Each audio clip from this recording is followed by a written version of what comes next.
realizamos un somero repaso al ateísmo moderno, vinculado, quizá de manera inevitable, con la tradición antiautoritaria. Desde las sorprendentes memorias del párroco Méliès hasta la apuesta radical por el conocimiento de un Bertrand Russell, pasando por los anarquistas, incapaces de compatibilizar a Dios con la emancipación humana, o por un Stirner que no concibe ninguna abstracción que doblega al individuo, tenga el nombre que tenga.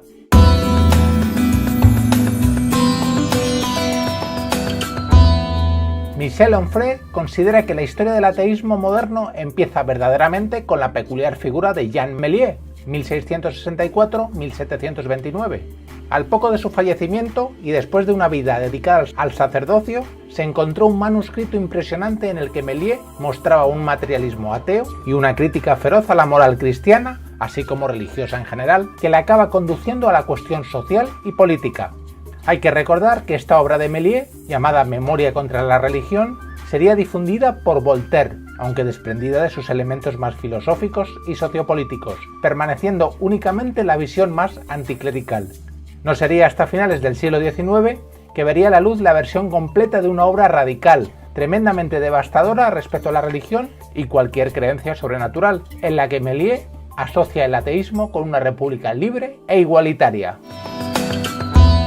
Max Stirner, autor de la espectacular El único y su propiedad, realiza una severa crítica a ese ateísmo que pretende sustituir a Dios por una supuesta divinidad inmanente al hombre. Para el filósofo alemán, lo sagrado es algo ajeno al individuo, al yo, y es por eso que resulta inconcebible que la absurda idea divina adopte en nuevas épocas otra más popular y atractiva como puede ser la de la humanidad o la de todos los hombres. Así, Stirner critica la subordinación del individuo concreto a abstracciones que esconden la idea divina y la dependencia de algo superior.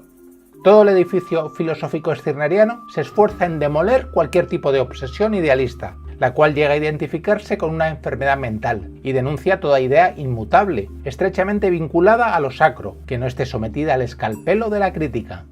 En definitiva, el ateísmo auténtico para Stirner sería negar no únicamente a Dios, también a cualquier idea sacralizada. Ello se hace en nombre de lo que considera la verdadera realidad y el auténtico valor, el individuo. Este, el yo, el único, no puede ser esclavizado por ninguna idea abstracta, ya que funda su causa sobre sí mismo.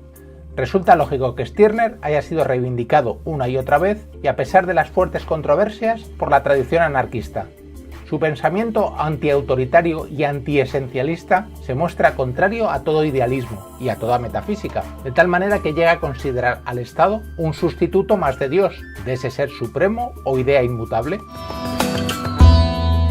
Un autor como Proudhon, primero en concebir una sociedad anarquista, aporta una visión muy original, incluso de una actualidad innegable al encuadrar su crítica a la religión dentro de su visión global antiautoritaria, en la que se rechaza toda fundamentación absoluta de una idea en beneficio de una concepción pluralista de la sociedad.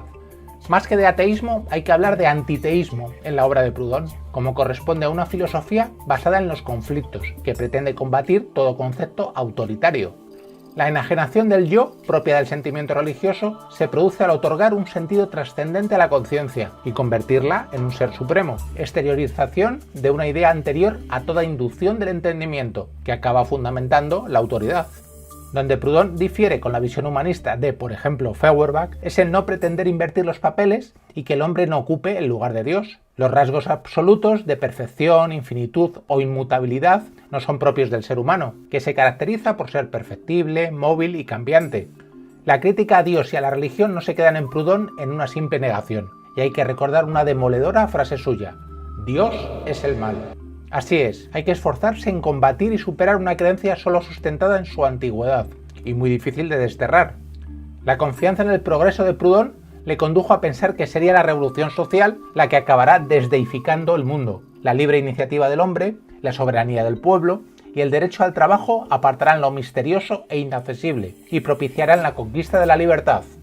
Insistiremos en que la visión proudhoniana sobre Dios forma parte de su filosofía antiautoritaria, y su crítica a la religión solo puede verse dentro de la crítica también a los poderes político y económico. Como deja ver en su frase, para oprimir eficazmente al pueblo es preciso encadenar a la vez su cuerpo, su voluntad y su razón.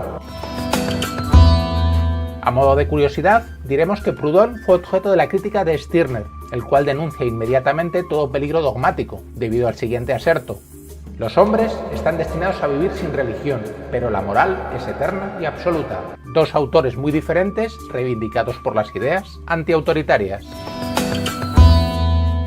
El ateísmo de Bakunin es heredero claramente de Feuerbach. El hombre habría atribuido a Dios en cuestiones de moralidad lo que solo tiene un origen social, histórico y evolutivo. Para el filósofo anarquista ruso, la creencia religiosa es una ficción producto de la ignorancia, desarrollada y dogmatizada gracias a teólogos y metafísicos. La crítica a Dios y a la religión en Bakunin aparece estrechamente vinculada con su original filosofía materialista y antiautoritaria, así como con sus ideas sociales, ya que la relación que establece el hombre con la divinidad solo puede compararse a la que tiene un esclavo con su amo.